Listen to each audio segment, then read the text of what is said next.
તો જવાહર ચાવડાના નિવેદન પર ધારાસભ્ય અરવિંદ નારાણીએ જવાબ આપ્યો। બેરોજગાર સહાયતા અભિયાન રાજકીય સ્ટન્ટ છે, રાજકીય નાટકબાજી કરી રહ્યા છે જવાહર ચાવડા।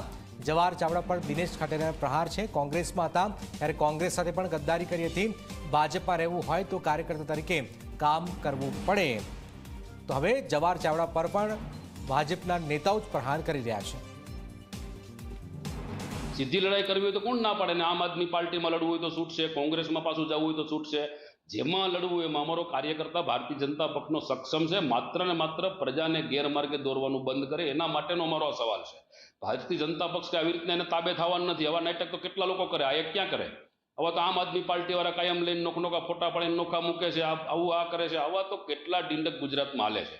પણ આનાથી મારી ગુજરાતની જનતા, જુનાગઢ જિલ્લાની જનતા, ગીર સોમનાથની અને માણાવદર વિધાનસભાની જનતાને ખાસ સંદેશો આપના તરફથી આપવો છે કે આવા ખોટા લોકોની વાતોમાં ભ્રમાવા કરતા આવી ભ્રમક વાતો ફેલાવીને આપણો સમય બરબાદ ન કરવો જોઈએ।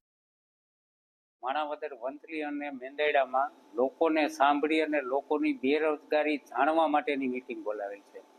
આ બાબતે મારું કહેવાનું એવું થાય કે જવાહરભાઈ આજ 35 વર્ષથી જાહેર જીવનમાં રાજકારણમાં છે, ધારાસભ્ય તરીકે રહ્યા, માણાવદર વિસ્તારનું નેતૃત્વ કરે છે, મિનિસ્ટર પણ રહ્યા હતા, અને આજે હવે જ્યારે એને કેમ જરૂર પડી બેરોજગારી શોધવા માટેની? એને ખબર જ છે કે દેશની પરિસ્થિતિ શું છે, ગુજરાતની શું છે।